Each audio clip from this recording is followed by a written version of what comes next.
ও যুবক বন্ধুরা, সবাই তো নবীরে ভালোবাসতে চাই। কিভাবে নবীরে ভালোবাসবা? জ্বলন্ত একটা প্রমাণ আমি তোমাদের সামনে এখন তুলে ধরব। নবীর সাহাবীরা আমার নবীরে কিভাবে ভালোবাসছে, ওইভাবে তোমরা ভালোবাসবা। দয়ার নবী, মায়ের নবী, উম্মতের দরদি নবী, নবী আমার হিজরত কইরা মক্কা ছাইরা মদিনায় চইলা গেছে গো বাবা। মদিনায় যাওয়ার পর মদিনার মানুষগুলা আমার নবীরে গ্রহণ করছে। মক্কার কাফেররা নবীরে মারছে। মক্কার কাফের গুলা নবী যখন নামাজে দাঁড়ায় যাইত, ওই কাবার চত্বরে নবী আমার নামাজে দাঁড়ায় গেছে। নবী যখন সিজদায় গেছে, যুবক রে, আবু জাহেলের নেতৃত্বে বেঈমানগুলা মরা উটের পচা নারী বুড়িগুলা আইনা আমার নবীর ঘাড়ের উপরে চাপায়া দিছে, যেন নবী আমার দম ফাইটা মারা যায় গো বাবা। এই অবস্থা দেখা আব্দুল্লাহ ইবনে আব্বাস একটা দৌড় দিয়ে গেছে, ফাতেমা তোমার বাবা নামাজে দাঁড়াইছে, তোমার বাবার মাথার উপরে মরা উটের পচা নারী বুড়িগুলা চাপায়া দিছে। মনে হয় তোমার বাবা বাঁচবে না, মনে হয় দম ফাটিয়ে মরিয়া যাবে। ফাতেমা ছোট্ট মেয়ে পাগলের মতো দৌড় দিয়া নিজের বাবার মাথার উপর থেকে ওই মরা উটের পচা নারী বুড়িগুলা টানিয়া টানিয়া সরানো শুরু করছে বাবা। ওই মক্কার বেঈমানগুলা আমার নবীর উপরে জুলুম করছে, আমার নবীর উপরে নির্যাতন করছে। আর মদিনার মানুষগুলা আমার নবীর জন্য বাড়িঘর ছাইরা দিছে। আল্লাহু আকবার। মদিনার যুবক বৃদ্ধ সবাই দাঁড়ায় রয়েছে 13 দিন পর্যন্ত। বাপ মদিনা, যারা হজে গেছে হাজিরা জানবে, বাপ মদিনা, মদিনায় ঢুকার আগে যে জায়গাটা, ওই জায়গায় 13 দিন পর্যন্ত 162 জন যুবক বৃদ্ধ মিললে একটা কাফেলা অপেক্ষা করে। সকাল থেকে বিকাল পর্যন্ত আমার নবী মক্কা থেকে রওনা দিছে, মদিনায় আসবে। নবী এমনি এমনি ঢুকবে না, নবীর আমরা রিসিপশন করে আমরা সম্মানের সাথে নবীরে মদিনায় ঢুকাইব। আল্লাহু আকবার। 162 জন যুবক 13 দিন পর্যন্ত অপেক্ষা করে বাবা। গোসাইর হাটের বাইরা রে, 13 দিন পার হয়ে যায়, নবী তো আমার মদিনায় ঢুকে না। সবাই বাড়িতে চলে যাবে।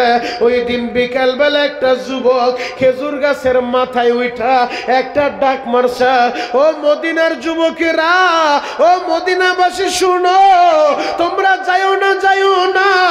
ওই যে নজর করে দেখো, মরুভূমির মাঝখান দিয়া দুইটা লোক মদিনায় আসতেছে, মদিনায় আসতেছে। মনে হয় আমার নবী মদিনায় আসে, তোমরা যাইও না, যাইও না। মনে হয় আসমানের 4টা জমিনের নাইমা গেছে।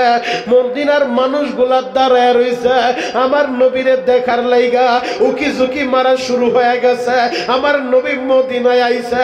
মদিনার যুবকেরা, মদিনার বাচ্চাগুলা কবিতা দিয়া আমার নবীরে স্লোগান দিয়া মদিনার মানুষগুলা নবীরে রিসিভ করে।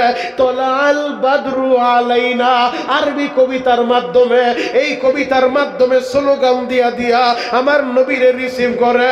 আমার নবী যখন মদিনায় ঢুকছে, সবাই নবীরে দেখার লাইগা পাগলের মতো হয়ে গেছে।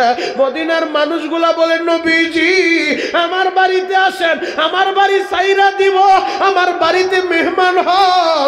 সবাই বলে, নবী আমার ঘরে আসেন, আপনি আমার বাড়ি থাকবেন। সবাই পাগলের মতো হয়ে গেছে বাবা। সবাই যখন নবীরে দেখে, ছোট্ট একটা বাচ্চা, নাম তার উবাদা, উবাদা বলে, বাবা গো, এই মানুষের বিড়াবিড়িতে আমি তো নবীরে ভালোভাবে দেখতে পারি না, আমার একটু কোলে নাও, আমি নবীরে ভালোভাবে দেখবো। আল্লাহু আকবার। ছোট্ট ছেলে বাবা কুলে নিছে, বাবার কুলে উঠা এবার নবীর সামনাসামনি যায় বলে, নবীজি আমার নাম ওবাদা, আপনার চেহারাটা কত সুন্দর নবী, আপনি কত সুন্দর নবী গো, আপনার এই ঠোঁটটা ফাটা কেন? আমার নবীর এই কথাটা শোনার সাথে সাথে নবীর ঠোঁটটা কাঁপতাছে গো বাবা। আমার নবী বলে, ওবাদা রে, তোমাদের এই দেশে আসার আগে আমি গিয়েছিলাম তায়েফের ময়দানে, ওই তায়েফের নিষ্ঠুর যুবকেরা আমার এমন ভাবে মারছে রে ওবাদা, একটা যুবক আমার উড়াইছে এমন ভাবে গুজি মারছে আমার ঠোঁটটা ফাইটা গেছে। উবাদা ছোট্ট ছিল। উবাদা বলে নবীজি মক্কায় সবচেয়ে বেশি আপনারে কে কষ্ট দিছে? বলে আবু জাহেল কষ্ট দিছে। উবাদা বাবার কোল থেকে নাইমা বলে ও মদিনার ছেলেরা আমার হাতের ভিতরে একটু হাতটা দাও, তোমরা ওয়াদা করো মক্কার বেঈমানগুলা নবীরে মারছে, আমরা মদিনার ছেলে নবীরে মারবো না, নবীর অপমান করব না, বরঞ্চ নবীরে যদি কেউ অপমান করে আমরা তার দাঁত ভাঙা জবাব দিব। কথা বলেন ঠিক কিনা? মদিনার ছেলেগুলা ওয়াদা নিল। ও যুবক, লম্বা আলোচনা। তোমাদের মতো যুবকগুলা আমার নবীরে কত ভালোবাসতো জানো? আমার নবী যাবেন বদরের ময়দানে। মদিনা থেকে প্রায় 165 কিলোমিটার দূর যেই বদরের মাঠটা, আমি গুনাহগার গত 2 মাস আগেও সেই বদরের মাঠ থেকে এসেছি। ও যুবক, আমি তোমাদের পায়ে হাত রাইখা বলে যাই, শুনো শোনো, ওই বদরের ময়দানে 313 জনের কাফেলা নিয়ে নবী আমার গিয়েছিলেন ইসলামের প্রথম জিহাদ করার জন্য। নবী যখন গেলেন যেই বদরের মাঠে যায় আমার নবী হাত উঠে কান্দার বলে মাতা নাসরুল্লাহ, আল্লাহ কখন আপনার সাহায্য আসবে, কখন আপনার সাহায্য আসবে। আগামী কালকে 17ই রমজান, ইসলামের ইতিহাসের প্রথম যুদ্ধ। একদিকে 1000 কাফের আবু জাহেলের নেতৃত্বে আর মুসলমান মাত্র 313 জন। যদি আমরা হাইরা যাই এই পৃথিবীতে আপনাকে আল্লাহ বলার মতো কেউ থাকবে না। কখন আপনার সাহায্য আসবে? আমার আল্লাহ বদরে সাহায্য করছে, সরাসরি ফেরেশতা পাঠাইছে। আল্লাহু আকবার। পবিত্র কোরআন যার জ্বলন্ত প্রমাণ। ওয়াইস্তাগীসুনা রাব্বাকুম। সমস্যা কি? কই যায় ভাই? যায় না, বলেন। খারাপ লাগতেছে? দোয়া করে দে আল্লাহুম্মা আমিন। তাহলে এই জায়গা একজন কেউ কিছু কর না, আপনারা সমস্যা আছে? চলবে? চলবে কতক্ষণ? সারা রাত? সারা রাত সবাই থাকবেন? সবাই থাকবেন? আল্লাহকে হাত উঠায় দেখেন কে কে ভাগবেন। আল্লাহর রহমতে সবাই ভাগবেন মাশাআল্লাহ। তবে ইনশাআল্লাহ আপনাদের নিয়ত পরিশুদ্ধ, তবে জোশের লগে হুশ ঠিক রাখতে হবে। ইনশাআল্লাহ। মুহতারাম হাজিরিন, যেই কথাটা বলতেছিলাম, আল্লাহর নবী বদরের ময়দানে গিয়েছিলেন 313 জনের কাফেলা নিয়া। 311 জন হয়েছে, 2 জন বাকি। 2টা ছেলে তোমাদের মতো যুবক, একজনের নাম মাজ, আরেকজনের নাম মুআউইজ।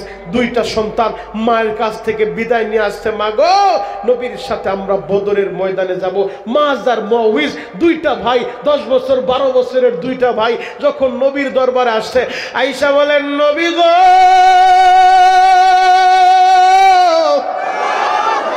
মার কাছ থেকে বিদায় নিয়ে আসি, আমরা বদরের ময়দানে যাব। নবী বললেন তোমরা বদরে যাইবা? তোমরা তো ছোট্ট মানুষ। মাস বড় ভাই নিজের পার আঙ্গুলের উপরে বর কইরা দাঁড়ায় বলে, নবীজি দেখেন আপনার সাহাবীরা যেই সাইজ অনুযায়ী, আপনি লম্বায় যেই সাইজ দেখতেছেন, আমিও উচ্চতা আমি তাদের বরাবর আছি, আমার নিয়ে যান। যদি বিশ্বাস না হয়, শক্তি পরীক্ষা করতে চান, তাহলে আপনি যেই সাহাবীদের নাম লেখাইছেন এদের ভিতরে সবচেয়ে শক্তিশালীকে নিশ্চয়ই আপনি বলবেন ওমর। ওই ওমরের সাথে আমারে কুস্তি লাগায় দেন, আমি দেখবেন বিজয়ী হব। আল্লাহু আকবার। নবী বাচ্চার কথা শুনে মুস্কি মুস্কি হাসে। নবী তো জানে আরে ও তো ওমরের একটা আঙ্গুলের সাথেও পারবে না, কিন্তু ওর জজবাটা কত, ওর ভালোবাসাটা কত। এ ভালোবাসায় কোনো ভেজাল নাই, সাচ্চা এবং পাক্কা ভালোবাসা। নবীরে ভালোবাসে, নবীর সাথে জিহাদের ময়দানে যাইতে চায়। ওর ভালোবাসা দেখা, ওর ঈমান দেখা নবীজি বললেন ঠিক আছে যাও, তোমারে অনুমতি দিয়া দিলাম। আল্লাহু আকবার।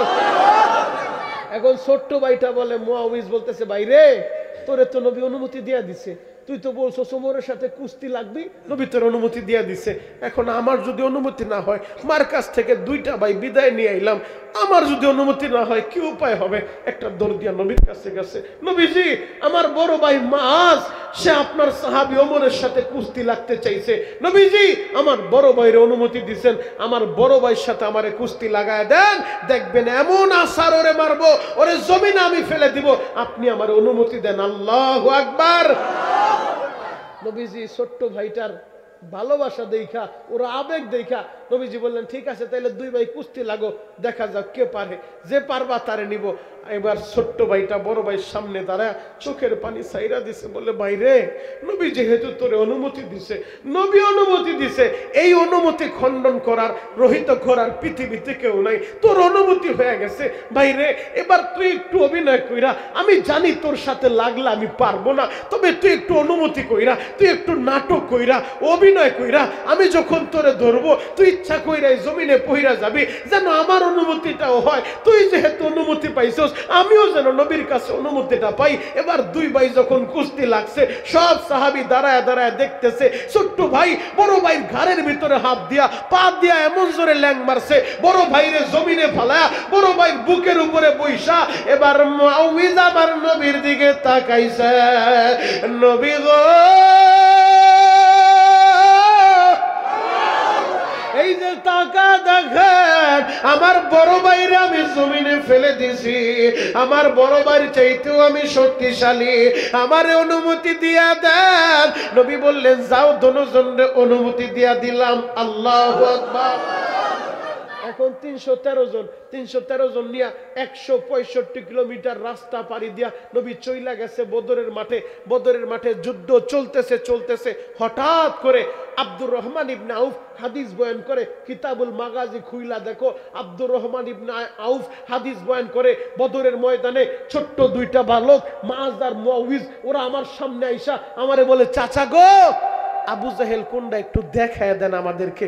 এই কথাটা বলার সাথে সাথে আব্দুর রহমান ইবনে আউফ বলতেছে, আমি ওদেরকে দেখা বিরক্ত বোধ করতেছিলাম, আরে যুদ্ধের ময়দান, এটা তো খেলার ময়দান না, যুদ্ধের ময়দান, যদি কেউ ওদের উপর আক্রমণ করে, ওদের লাশ নিয়ে টানাটানি করতে আমি বিপদে পইরা যাব, আমি ওদের দেখা বিরক্ত বোধ করতেছিলাম। বাচ্চা দুইটা আমার সামনে কি করে, ওই বাচ্চা দুইটা বলতেছে, চাচা গো আপনি একটু বলেন না আবু জাহেল কোনটা। তৎকালীন জামানায় তো আর ফেসবুক ছিল না, এখন তো আমার ফেসবুকের বরকতে, অনলাইনের বরকতে নাগেরপাড়ার যুবকও জানে লন্ডনের প্রেসিডেন্টকে, আমেরিকার প্রেসিডেন্টকে, পাকিস্তানের প্রেসিডেন্টকে, কোন খেলোয়াড় কোন দেশের, এই অনলাইনের বরকতে সবাই জানে। তৎকালীন জামানায় তো এগুলা ছিল না। এখন ওই আব্দুর রহমান ইবনে আউফের কাছে মুআজ আর মুআউযিজ বলে, চাচা আবু জাহেল কোনটা একটু দেখায় দেন। আব্দুর রহমান ইবনে আউফ বলে, তোমরা ছোট্ট মানুষ, আবু জাহেলরে দিয়া কি করবা, ওদের ইমানটা দেখো, নাগের পাড়ার যুবক, মুন্সিরহাটের যুবক, দেখো ওদের আবেগটা দেখো। দুইটা ভাই বলে, চাচা গো মার কাছ থেকে বিদায় নিয়ে আসছি, আমরা শুনছি এই আবু জাহেল মক্কার ভূখণ্ডে আমার নবীরে সবচেয়ে বেশি কষ্ট দিছে, আমার নবীরে সবচেয়ে বেশি নির্যাতন করছে, মার কাছ থেকে বিদায় নিয়ে আইছি, আবু জাহেল রে দেখার সাথে সাথে হয়তো ও বাঁচবে নয়তো আমরা বাঁচবো, এসফার ওসফার যে কোনো একটা হয়ে যাবে। আল্লাহু আকবার। আব্দুর রহমান ইবনে আউফ হাদিস বয়ান করে, গো বাবা যুবক রে, আব্দুর রহমান ইবনে আউফ বয়ান করে, আমি হাতের আঙ্গুলি দিয়ে দেখাইলাম, ওই যে দেখো মানুষের ভিড়ে যুদ্ধের সাজে সজ্জিত, যুদ্ধের পোশাক পরিহিত, ঘোড়ার উপরে সওয়ার হইয়া লম্বা তরবারি চালাইতাছে, ওইটাই আবু জাহেল। আব্দুর রহমান ইবনে আউফ বয়ান করে, আমি দেখাইতে দেরি, আমি নজর করে দেখি বাচ্চা দুইটা আমার সামনে নাই, আমি শুধু দেখায় দিলাম ওই যে ঘোড়ার উপরে আবু জাহেল, দেখানোর সাথে সাথে এই দুইটা ভাই মুআজ আর মুআউযিজ বিদ্যুৎ গতিতে বাস পাখির মতো উইরা চইলা গেছে। ছোট ভাইটা আবু জাহেলের সামনে যাইয়া একটা তরবারি দিয়া আবু জাহেলের ঘোড়ার পায়ের ভিতরেই কোপ মারছে। আল্লাহু আকবার। ঘোড়ার সামনের পায়ের ভিতরে যখন কোপ মারছে, গো বাবা সামনের পায়ের ভিতরে যখন কোপটা দিয়া দিছে, ঘোড়ার পাটা কাইটা গেছে। এই পা যখন কাইটা গেছে, আবু জাহেল বুট হয়ে জমিনে পড়ছে। আবু জাহেল পড়ার সাথে সাথে ছোট্ট দুইটা ভাই মুআজ আর মুআউযিজ একটা লাফ দিয়া আবু জাহেলের বুকের উপরে উঠা দুই ভাই তরবারি চালায় দিছে। বেঈমানরে দুনিয়া থেকে বিদায় কইরা দুইটা ভাই তরবারি ঘুরাইতে ঘুরাইতে আসতেছেন নবীজি আমি আবু জাহেল রে মারছি, আর এক ভাই বলে আমি মারছি, দুই ভাই ঝগড়া লাইগে গেছে, এক ভাই বলে আমি আর এক ভাই বলে আমি, দুইজন নবীর কাছে গেছে, নবী গো আপনারে যে কষ্ট দিছে ওই বেঈমানরে জাহান্নামের টিকিট ধরায় দিছি, নবীজি আমি মারছি, ছোট ভাই বলে আমি মারছি, নবী দুজনের দিকে তাকায় বলে তোমরা দুইজন মিল্লাই মারছো, আল্লাহু আকবার। নাগের পাড়ার যুবক, গোসাইর হাটের যুবক, তোদের মতো যুবকেরা আমার নবীর জন্য জীবন দিতে পারে, আমার নবীরে কতটা ভালোবাসছে, তোমরা কেন ভালোবাসবা না? আমরাও আমাদের জীবনের চাইতে ওই নবীরে ভালোবাসবো, কথা বলেন ঠিক কিনা? এক নাম্বার আমরা ভালোবাসবো আল্লাহকে, এক নাম্বার ভালোবাসবো কাকে? দুই নাম্বার ভালোবাসবো নবীকে, কথা বলেন ঠিক কিনা? তিন নাম্বারে বন্ধু বানাবো আমাদের মা বাবাকে। যুবক জ্বলন্ত একটা প্রমাণ তোমাদের সামনে দিব। এই যে মাওলানা সুলাইমান সাহেব যেই ভাই আমারে দাওয়াত করে নিয়ে আসছে, এই জায়গায় আসার পর সুলাইমান ভাই বলে হুজুর তালহার ঘটনাটা একটু বলবেন, হুজুর একটু বলবেন। আর একটা হুজুরও সেও রিকোয়েস্ট করলো, এই জন্য তোমাদেরকে শোনা যায়। ও যুবক, তোদের মতো যুবকগুলো আমার নবীর জন্য কত পাগল, একটা দুইটা ঘটনা না, সাহাবীদের জীবনী পড়ো, হেকায়াতে সাহাবা পড়ো, সিরাতে খাতামুল আম্বিয়া পড়ো, সিরাত ইবনে হিশাম পড়ো, সিরাতে মুস্তাফা পড়ো, আর রাহিকুল মাকতুম পড়ো। এই কিতাবগুলো একটু পড়া দেখো, নবীর সাহাবীরা নবীর জন্য কল্লা দিয়া দিছে, এরপরও নবীর অপমান হইতে দেয় না, কথা বলেন ঠিক কিনা? আমরাও সব কিছুর চাইতে ওই নবীরে বেশি ভালোবাসবো। যুবক তোমাদের মতো যুবকেরা, বাবা আপনার মতো মুরব্বীরা, পর্দার আড়ালের মায়েদের মতো মহিলারা আমার নবীরে কত ভালোবাসছে, এদের মতো বাচ্চাগুলাও আমার নবীরে কত ভালোবাসছে। এদের মতো ছোট্ট একটা বাচ্চা, নাম তার তালহা, এখন কাঁদতে বলছি কাঁদবা, পুরা ময়দানে কান্নার আওয়াজ থাকবে। লম্বা আলোচনা করব না, 5 মিনিট আলোচনা আমি শেষ করে দিব, শুধু চোখের পানি দেখতে চাই। এই যে কোরআন আমার হাতে, ও আব্বাজান আপনিও গুনাহগার, আমিও গুনাহগার, এই হুজুরও গুনাহগার, আমরা সবাই গুনাহগার। তবে কারো অ্যাকাউন্টে গুনাহ কম, কারো অ্যাকাউন্টে গুনাহ বেশি, আমার কথা না, মদিনার নবীর ঘোষণা, কুল্লু বানি আদম খাত্তাউন, প্রতিটা আদম সন্তান গুনাহগার, সেই হিসেবে আমরা তো গুনাহগার। ও দাড়ি পাকা বাপ, আপনার গুনাহ করতে 60 বছর, আপনার লাগছে 50 বছর, কারো লাগছে 40 বছর। যুবক তোমার 20 বছর লাগে গেছে গুনাহ করতে, আমার আল্লাহর মাফ করতে 20 বছর লাগে না। যদি চোখের পানি দিয়া আল্লাহর ডাকার মতো ডাক দিতে পারো, 1 সেকেন্ড আল্লাহ মাফ করে দিতে পারে, কথা বলেন ঠিক কিনা? আল্লাহর একটা ডাক দেন তো, ইয়া আল্লাহ। আরো জোরে ডাক দেন, ইয়া আল্লাহ। মুহাব্বতে ডাক দেন, ইয়া আল্লাহ। দয়ার আল্লাহ, কুদরতের নজর দিয়া তাকা দেখো, প্রচন্ড কুয়াশার মধ্যে বৃষ্টির কারণে মাঠে বসতে পারে নাই। এই প্রচন্ড কুয়াশার ভিতরে তোমার পাগলগুলা এই ময়দানে বৈশা তোমার আল্লাহ বলে ডাক দিছে। আল্লাহ দাও না তুমি এদেরকে মাফ কইরা, চিৎকার মেরে বলেন আমিন। যুবক তোমাদের মতো ছোট্ট ছোট্ট বালকগুলা আমার নবীরে কত ভালোবাসতো, এই কথাটাই আমি তোমাদেরকে বুঝাইতে চাই। ছোট্ট ছেলে তালহা বাবারে বলে, বাবা গো প্রতিদিন নবীর দরবারে যাও, আমারে কেন নিয়ে যাও না? আমিও তোমার সাথে নবীর দরবারে যাব। আল্লাহু আকবার।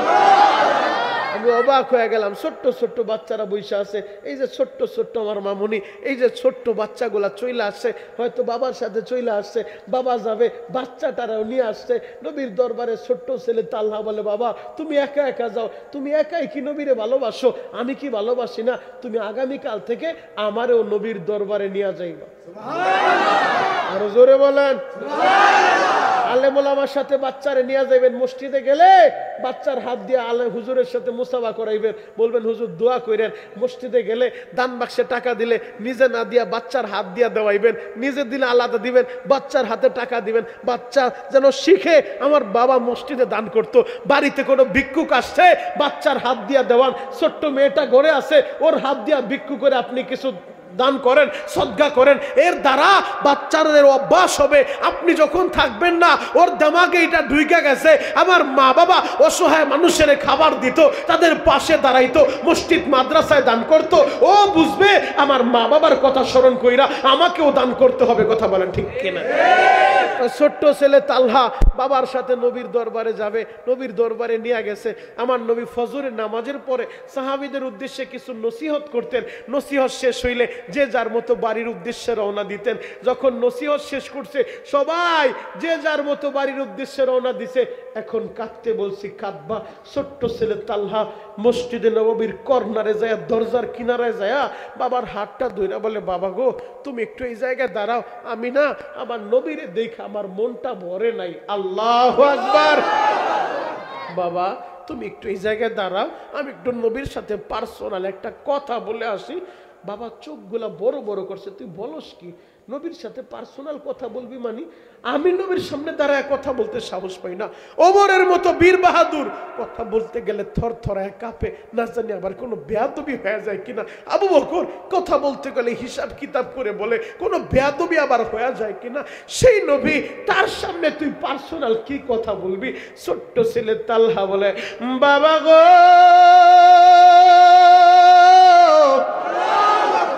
চিন্তা কইরো না, আমার একটু সময় দাও গো বাবা, তুমি একটু এই জায়গায় দাঁড়াও, আমি নবীর সাথে পার্সোনাল কথাটা বলে আসি। বাবারে দাঁড় করাইয়া ছোট্ট ছেলে তালহা একটা দৌড় মাইরা আমার নবীর কাছে চলে আসে। নবীর কাছে আইসা ছোট্ট ছেলে নবীরে সালাম দিয়া বলে, নবীজি আমার নাম তালহা, ওই যে আমার বাবা দাঁড়ায় আছে তার নাম হযরতে বারা রাদিয়াল্লাহু তাআলা। নবীজি আমি না আপনার একটা কথা বলতে চাই। আমার নবী তো দয়ার নবী, মায়ার নবী, উম্মতের দরদি নবী, রহমাতুল লিল আলামিন নবী। আমার মুস্কি হাসি দিয়া বললেন, বাবা কি বলবো বলো বলো। ছোট্ট ছেলে তালহা বলেন, নবীজি আমি তালহা না, আপনি নবীরে ভালোবাসি। আল্লাহু আকবার বলেন। ছোট্ট ছেলে বলেন, নবীজি আমি আপনারে ভালোবাসি। নবী অবাক হয়ে গেছে, ছেলে বলে কি? এই ছোট্ট ছেলে তালহা বলে, নবী সত্যি সত্যি সত্যি আমি তালহা আপনি নবীরে অনেক ভালোবাসি। আমার নবী বললেন, তুমি কি বলো বাবা? ছোট্ট ছেলে বলে, নবীজি আপনি বিশ্বাস করেন, ওই যে আমার বাবা দাঁড়ায় আছে, আমার বাবার চাইতেও আমি আপনারই বেশি ভালোবাসি। ঈমান কাকে বলে? তুমিও যদি তোমার বাবার চাইতে, মার চাইতে, দলের চাইতে, নেতার চাইতে, পীরের চাইতে, কলিজার চাইতে নবীরে বেশি ভালো না বাসতে পারো, তুমিও পরিপূর্ণ ঈমানদার হতে পারবে না, পারবে না, পারবে না। আমার কথা না, বুখারীর বর্ণনা, লা ইউমিনু আহাদুকুম হাত্তা আকুনা হাব্বা ইলাইহি মিন ওয়ালিদিহি ওয়া ওয়ালাদিহি ওয়ান নাসি আজমাইন। সভাপতি সাহেব আলেম মানুষ, জিজ্ঞেস করে দেখো। নবী জানায় দেয়, একজন ঈমানদার ততক্ষণ কামেল মুমিন হতে পারে না যতক্ষণ না তার মা বাবা, ছেলে সন্তান, এমনকি নিজের চাইতো নবীরে বেশি ভালো না বাসে। ছোট্ট ছেলে তালহা বলে, নবীজি আমার বাবার চাইতো আমি আপনারই বেশি ভালোবাসি। আমার নবী বললেন, তালহা রে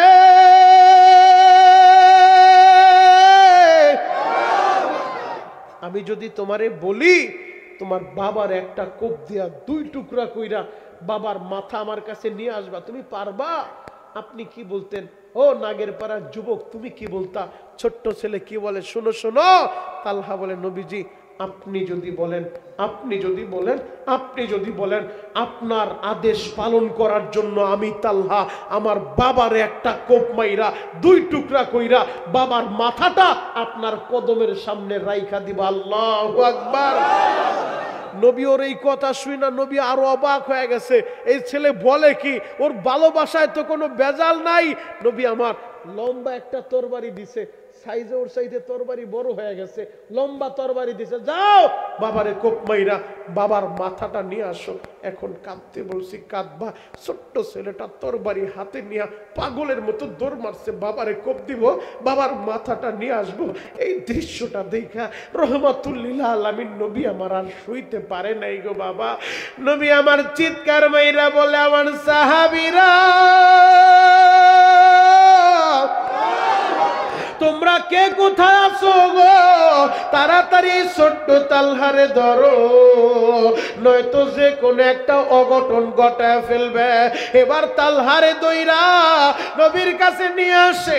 নবী আমার বলে, তালহারে আমি রহমতের নবী, আমি তোমার বাবার গর্দান চাই না, আমি তো একটু পরীক্ষা করে দেখলাম। ও তালহা, পরীক্ষায় তুমি পাশ করছো, আমি তোমারে জানা দিলাম আজ থেকে তুমি শুধু আমারে ভালোবাসো না, আমি নবীও তোমারে ভালোবাসি। নবী যদি কাউরে বলে আমি তোমারে ভালোবাসি, কোনো চিন্তা আছে? আরো জোরে বলেন, চিন্তা আছে? লম্বা আলোচনা সার সংক্ষেপে বইলা যায়। তালহা অসুস্থ বিছানায় পড়ে গেছে। আমার রহমতের নবী, দয়ার নবী, মায়ার নবী, উম্মতের দরদি নবী ওদের বাড়িতে গেছে তালহারে দেখার লাইগা। বাড়িতে যা মাথায় হাত বুলে দেয় আর ডাক দিছে, ও তালহার বাবা শুনো, তোমার ছেলে যদি মইরা যায় আমারে কিন্তু জানাইবা, আমি নবী নিজের হাত দিয়া ওরে গোসল দিব, নিজের হাতে ওর শরীরে কাপড়ের কাপড় পেঁচায় দিব, নিজের হাতে আমি ওরে কবরে শোয়াইব। আল্লাহু আকবার। তালহার বাবা বলে, নবীজি তাহলে ছেলেটা কি আমার আর বাঁচবে না? নবী বললেন, নবী তো আমার চইলা আসছে। হঠাৎ করে একদিন ফজরের নামাজের পর এক সাহাবী দৌড়ে আসছেন, নবীজি আপনি শুনছেন আপনার আদরের ভালোবাসার তালহা কিন্তু দুনিয়ায় বাইচা নাই। নবী গো,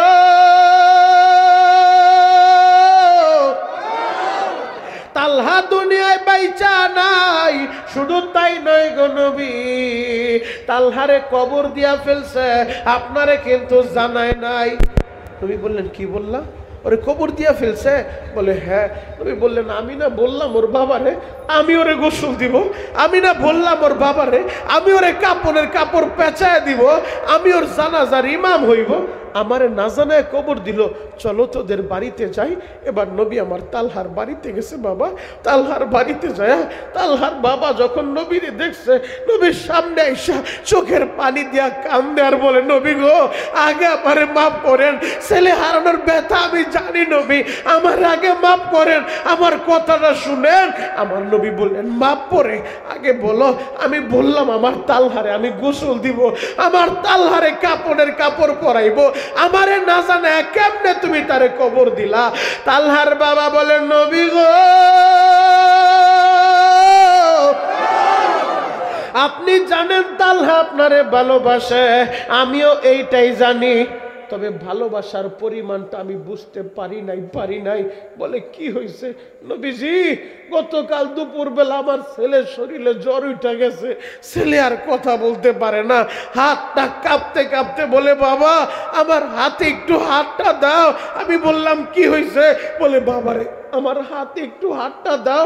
আমি হাত দিছি।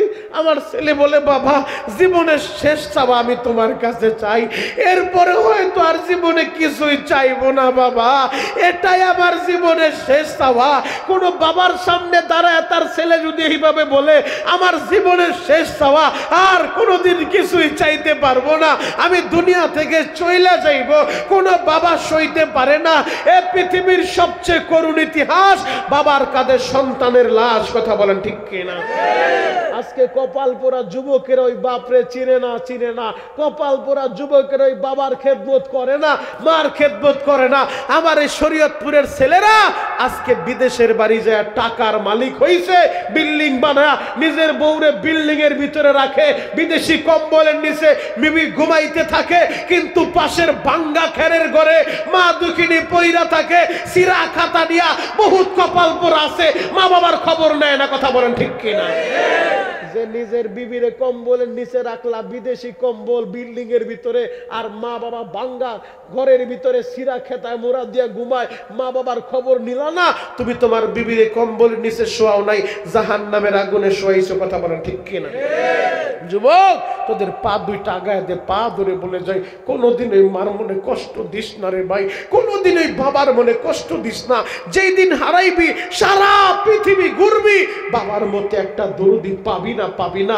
তোর এই বাবা অসুস্থ শরীর নিয়ে সকালবেলা পরের জমিতে কামলা দেওয়ার জন্য বের হয়ে গেছে, কারণ একদিন যদি কাজে না যায় কি খাবার খাবি? একদিন যদি কাজে না যায় তোর পরীক্ষার ফি দিতে হবে, ফিটা পাবে কোথায়? একদিন যদি কাজে না যায় তোর মাদ্রাসার বেতন দিতে হবে, বেতনটা পাবে কোথায়? এই জন্য অসুস্থ শরীর নিয়েও এই ঠান্ডা পানির ভিতরে ফজরের নামাজের পরে বাবা পরের জমিতে কামলা দেওয়ার জন্য বের হইছে। তোর বাবা মাটি কাইটা তোরে লেখাপড়া করাইছে, তোর বাবা রিক্সা চালায়া, ভ্যান চালায়া, মুদি দোকান কইরা, চা বেচা তোরে মানুষ করছে। আজকে বহুত কপাল পোড়া টাকার মুখ দেখা ওই মা বাবার আর চিনে না। কথা বলেন ঠিক কিনা? নাগের পাড়ার যুবক রে, আমি তোমাদের পায়ে হাত রেখা বলে যাই, ওই মা বাবার মনে কষ্ট দিও না। তালহার বাবা বলেন, নবী গো, আমার ছেলে আমার হাতে হাত দিয়া, আমার ছেলে বলে বাবা জীবনের শেষ চাওয়া আর হয়তো চাইতে পারবো না, আমার ফিরে দিও না বাবা, একটা চাওয়াই তো চাইবো, বলো দিবানে। আমি বললাম, বাবারে পাগলামি করিস না, বল তুই কি চাস, আমি তোরে দিয়া দিব। আমার ছেলে বলে, বাবা গো, আমি একটা জিনিসই চাই, যদি দিনে মইরা যাই আমার নবীরে জানায়ও, আর রাতে মরলে কিন্তু আবার নবীরে জানায়ও না। আমি বললাম, বাবা রে, কেন নবীরে জানাইব না? নবী না বলছে তোরে নবীরে জানানোর জন্য? নবী তোরে কাফনের কাপড় পরাইব, নবী তোরে গোসল করাইব, নবী তোরে কবরে রাখবো, কেন নবীরে জানাবো না? আমার তালহা কি বলে নবী জানেননি? বলে কি বলছে? আমার তালহা বলে, বাবা গো, আমি তো তোমার আদর পাইছি, আমি তোমার কোলে উঠছি, কিন্তু আমার নবী এমন এতিম নবী গো, জীবনে বাবারে দেখে নাই, জীবনে বাবারে বাবা বলে ডাকে নাই, জীবনে কোনোদিন বাবার কোলে উঠতে পারে নাই, 6 বছর বয়সে মায়েরও হারাইছে। বাবা গো, ওই মসজিদে নববী থেকে আমাদের বাড়ি পর্যন্ত আসতে রাস্তার ভিতরে কয়েকটা কাফেরের বাড়ি আছে। যদি নবী আমার মৃত্যুর সংবাদ পাইয়া রাত্রিবেলা একা একা আমারে দেখার লাইগা আসে গো বাবা, ওই কাফেরেরা যদি আমার নবীরে রাতে একা পাইয়া আমার নবীরে মারে গো বাবা, যদি নবীরে মারে গো, আমি তো অপরাধী হয়ে যাব। আমার আল্লাহ যদি আমারে বলে, তালহা তোরে দেখতে যাইয়া আমার বন্ধু মায়ের খাইলো, তোরে কবর দিতে যাইয়া, তোরে গোসল দিতে যাইয়া আমার বন্ধুরে একা পাইয়া ওই কাফেরেরা মারছে রে তালহা, আমি কি জবাব দিব? বাবা গো, এই জন্য ওই নবীরে রাত্রিবেলা মারা গেলে জানায়ও না, দিনে মারা গেলে জানায়ও। ও যুবক, আমি তোমাদের পায়ে হাত রেখা বলে যাই, এ পৃথিবীতে তুমিও থাকবা না রে ভাই, এ পৃথিবীতে আমি শরীয়তপুরিও থাকবো না। এমনও হতে পারে আজকের এই মাহফিল আমার জীবনের শেষ মাহফিল, এমনও হতে পারে রে ভাই আজকের এই মাহফিল তোমার জীবনের শেষ মাহফিল। আমার বাড়িও শরীয়তপুর, তোমার বাড়িও শরীয়তপুর গোসাইরহাটে। আমার হাতের দিকে তাকায় দেখো, এই যে এরকম একটা সাদা কাপড়ে এই সভাপতিরও প্যাকেট করবে, তোমারও প্যাকেট করবে, আমারও প্যাকেট করবে রে ভাই। ও নাগের পাড়ার যুবকেরা, জীবনে কত জায়গায় তুমি গোসল করছো, বাড়িতে দামি টাইলস লাগাইয়া সুন্দর গোসলখানা বানাইছো, ওই ঝর্ণার পানি দিয়া গোসল করলা, কক্সেস বাজারে ঘুরতে যাইয়া সমুদ্রের পানিতে নাইমা গোসল করলা, পুকুরে গোসল করলা, নদীতে গোসল করলা। এমন একটা দিন আসবে রে ভাই, ওই বড়ই পাতার গরম পানি দিয়ে একটা গোসল তোমারে দিবে, ওই দিন তুমি আর গোসল করতে পারবে না, আমিও পারবো না। ওই বড়ই পাতার গরম পানি দিয়া আমাদেরকে শেষ গোসল দিবে রে ভাই। এরপরে সাদা 3 টুকরা কাপড় দিয়া এমন একটা প্যাকেট কইরা মাথার কাছে একটা বান্ধন মারবো, পায়ের কাছে একটা বান্ধন মারবো, মাজার কাছে একটা বান্ধন মারবো। ও যুবক ভাইরা, তোমার বাহাদুরি চলবে চলবে না, তোমার ক্ষমতা চলবে না, তোমার নেতৃত্ব চলবে না, তোমার ওই অফিসে তোমারে আর ঢুকাইব না। যুবক রে, ওই কবরে তোমারেও যাইতে হবে, আমারেও যাইতে হবে। কি নিয়ে রওনা দিলা? ওই কবরে যাওয়ার আগে আল্লাহরে বন্ধু বানাও, নবীরে বন্ধু বানাও, মা বাবার খেদমত কইরা যাও। যদি আল্লাহরে বন্ধু বানাইতে পারো, নবীরে বন্ধু বানাইতে পারো, মা বাবার দোয়া নিয়ে কবরে যাইতে পারো, আল্লাহ মাফ করতে পারে কি পারে না? আরো জোরে বলেন, পারে কি পারে না? মা কারে বলে, মা কারে বলে? একটা ঘটনা আমি তোদের সামনে তুলে ধরবো ভাই। এখন কাঁদতে বলছি, কাঁদবি রে ভাই। মা কারে বলে? যেই দিন হারাইবি, সারা পৃথিবীতে ঘুরলেও মার মতো একটা দরদি পাবি না, পাবি না। নকশাবন্দি তার কিতাবের ভিতরে লিখে 15টা বছর হয়ে গেছে, কপাল পোড়া ছেলে, মা বাবার খবর নেয় না। এই গোসাইরহাটের বহু ছেলে আছে, হয়তো মেয়ে নিয়ে বাইগা চইলা গেছে, 5 বছর 7 বছর হয়, মা বাবার খবর নেয় না। কথা বলেন ঠিক কিনা? আমার কেরানীগঞ্জে গত বছর রমজানের আগে আমি বয়ান করতেছিলাম, হুজুর সবে বরাতের আগের দিন আমি বয়ান করার অবস্থায় আমি বললাম, যুবক রে, কালীগঞ্জ বাজারে বয়ান করতেছিলাম, আগামীকাল সবে বরাত, সবাইরে মাফ করলে ওই ছেলেরে মাফ করব না যার অ্যাকাউন্টে মা বাবার বর্দ আছে। এই কথা যখন বলছি, বাবা পরদিন একটা ছেলে সোজা আমার মসজিদে চইলা গেছে, আমার হাতের ভিতরে 500 টাকার একটা নোট দিয়া বলে, শরীয়তপুরি ভাই, আমার জীবনের ভুলটা আপনি ধরায় দিছেন। আমি বললাম, কি হয়েছে? বলে, আমার 5 বছর হয়েছে ওই বরিশাল হিজদা থানায় আমার বাড়ি। হুজুর, আমার এলাকায় অনেক সম্পত্তি আছে, কিন্তু আমি একটা গরিবের মেয়েরে পছন্দ করছি, আমার বাবা মাইনা নেয় নাই, রাগ কইরা মেয়ের হাত ধইরা ওই মেয়েরে নিয়া আমি কেরানীগঞ্জ যাইসা বাসা ভাড়া নিয়া থাকি, গার্মেজে কাজ করি, অথচ বাড়িতে আমার সম্পত্তির অভাব নাই। মা বাবার সাথে রাগ কইরা 5 বছর তাদের সাথে কোনো যোগাযোগ করি নাই, আমি কোথায় আছি এটাও তাদেরকে জানতে দেই নাই। 5টা বছর হয়ে গেছে, 5 বছরে 10টা ঈদ গেল, একটা ঈদও বাড়িতে যাই নাই, মা জানেও না আমি কোথায় আছি। আপনি যখন বলছেন আল্লাহ সবাইরে মাফ কইরা দিব, মা বাবার অবাধ্য ছেলেরে মাফ করব না, হুজুর আমি এই কথাটা শুই না আপনার বয়ানের পরে আমি মায়ের টেলিফোন করছি, মা গো আমার কথাটা শুই না, মা একটা চিৎকার বাইরে বলে, বাপ রে তুই কই আছস রে বাপ, তুই কোথায় আছো, তুই কোথায় আছো? বাবা তোর কোনো বিপদ হইছে নি? আমি তখন বললাম, মা রে আমার বিপদ হয় নাই, তবে আজকে হুজুর বয়ান করছে, তুই আমারে মাফ না করলে আল্লাহ বলে মাফ করব না। ও মা, আমারে তুই মাফ করবি নি? আমার মা বলে, বাবা রে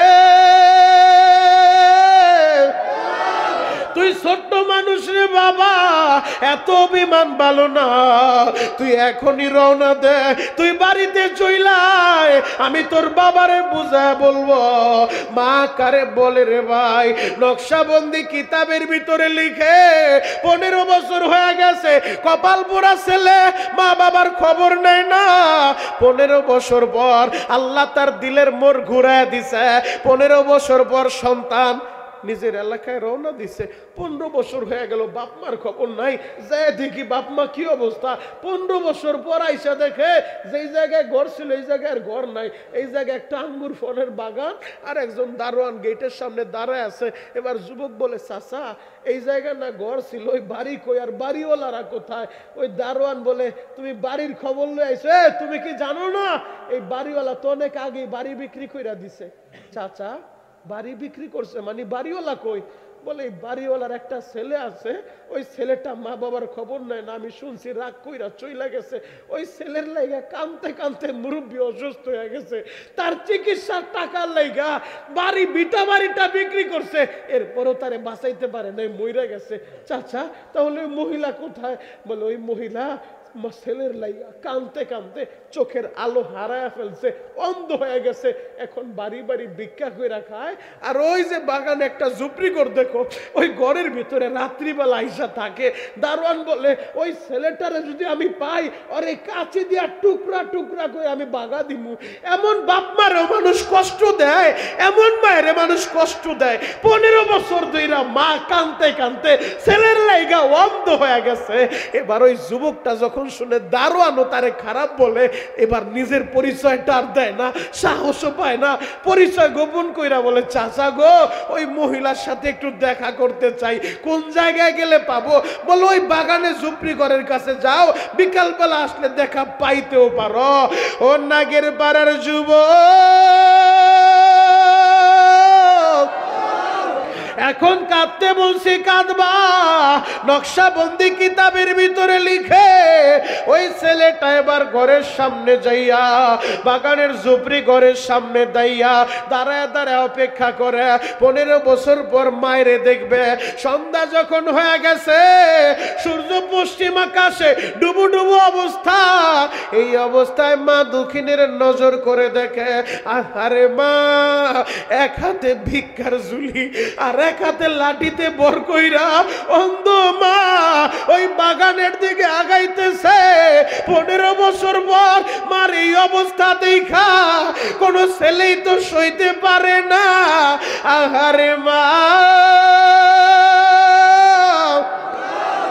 মার এক হাতে ভিক্ষার ঝুলি আর এক হাতে লাঠিতে বর কইরা মা আসে। ছেলে দাঁড়ায় দাঁড়ায় দেখে মার এই অবস্থা দেখবো কোনোদিন ভাবতে পারি নাই। ছেলে দাঁড়ায় আছে, মায়েরে দেখা যে মা বইলে একটা চিৎকার মারবো এই সাহসও পায় না।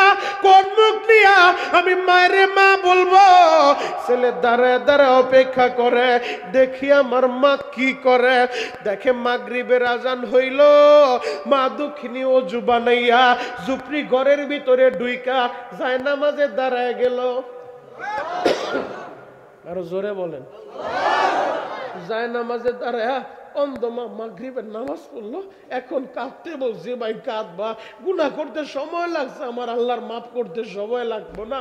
ছেলে তাকায় দেখে মা মাগরিবের নামাজটা পড়া হাত দুইটা উপরের দিকে উঠায় কান্দে আর বলে, আল্লাহ আমি হতভাগা মহিলা, আমার মতো হতভাগা মনে হয় এই পৃথিবীতে আর কেউ নাই। আমার স্বামী ছিল, তুমি কাইরা নিলা, কোনো অভিযোগ নাই মাওলা, কোনো অভিযোগ নাই। ছেলে ছিল, তারও কাইরা নিলা, কোনো অভিযোগ নাই। শেষ সম্বল ভিটা বাড়িটা ছিল, ওইটাও কাইরা নিলা, কোনো অভিযোগ নাই রে মাওলা। মালিক রে, স্বামীরে কাইরা নিলা, ছেলেরে কাইরা নিলা, বিটা বাড়ি সারা কইরা আমার হাতে ভিক্ষার ঝুলি তুইলা দিলা, চোখের আলোটাও নিয়ে গেলা, কোনো অভিযোগ নাই মাওলা। তবে আমি হতভাগা মহিলা, মরার আগে একটা জিনিস চাই রে মাওলা, আমি বেশি কিছু চাই না, একটা জিনিস চাই, আমারে তুমি দিবানি। আল্লাহ আমি মরার আগে আমার কলিজা টুকরা ছেলেটারে আমার বুকে ফিরা দাও, আমার বুকে ফিরা দাও, আমার বুকে ফিরা দাও। ও গোসাইরাটের যুবক, 15 বছর ছেলে মার খবর নেয় না, এরপরও মায়ের ছেলেরে ভুলে না। আল্লাহ আমার ছেলেটারে আমার বুকে ফিরা দাও, আমি ওর কামাই খাইতে চাই না, দরকার হইলে আমি ওরে ভিক্ষা কইরা খাওয়াইব, ওর কামাই খাইতে চাই না। কেন রে চাই জানোনি? আমি যদি এখন মইরা যাই, পর পুরুষে আমারে কবরে রাখবো। আমার ছেলে থাকলে আমার ছেলেটা আমারে কবরে রাখতো, আমারে মাটি দিত রে মাওলা। আমার জানাজার খাটিয়াটা আমার ছেলে কান্দে নিত। আল্লাহ আমার ছেলেটারে তুমি ফিরে দাও, যেন আমার ছেলে শেষ মাটিটা আমারে দিতে পারে। ও যুবক বন্ধুরা, ও মুন্সিরাটের বাইরা রে, ওই মায়েরে কেমনে কষ্ট দাও, জীবনে যতদিন বাঁচবা ওই মায়েরে কষ্ট দিবা না, ওই মার খেদমত করবা। আর যার মা নাই বাবা নাই, এখন বসে বসে কানবা আর বলবা, আল্লাহ আমার মায়েরে মাফ করো। জীবনে যতদিন বাঁচবা, ও যুবক তোমাদের যাদের মা আছে, তোমাদের যাদের বাবা আছে, বাড়িতে যায় মার কাছে কোন কোন যুবক মাপ চাইতে পারবা? হাতটা একটু দেখাও তো। বাড়িতে যায় মার কাছে মাপ চাইবা, দেখি তো কোন কোন যুবক আছো। বাড়িতে যায় মার হাত ধইরা বলবা, মা তুমি আমারে মাফ করে দাও, আল্লাহ আমার মাফ করে দিবে। চিৎকার মেরে বলেন আমিন। হাতটা নামান। যুবক ভাই, ওই মা বাবার বর্দ অ্যাকাউন্টে থাকলে শুধু আমি কেন, কাবা শরীফের ইমাম আইনাও যদি দোয়া করো 4 পয়সার কাজে আসবে না। এজন্য জীবনে 1 নাম্বার সঙ্গী বানাইবো, বন্ধু বানাইবো আল্লাহরে, আর আল্লাহর হুকুম পালন করব। নামাজ লাগবো কি লাগবো না? আরো জোরে বলেন লাগবো কি লাগবো না? আজ থেকে 5 ওয়াক্ত নামাজ জীবনের সঙ্গী বানাইবো। কে কে রাজি আছেন? দুইটা হাত আল্লাহরে দেখান তো। আল্লাহু আকবার বলেন। নারে তাকবীর। আল্লাহ আমাদের সবাইকে 5 ওয়াক্ত নামাজ জামাতের সাথে আদায় করার তৌফিক দেন। চিৎকার মেরে বলেন আমিন। হাতটা নামান।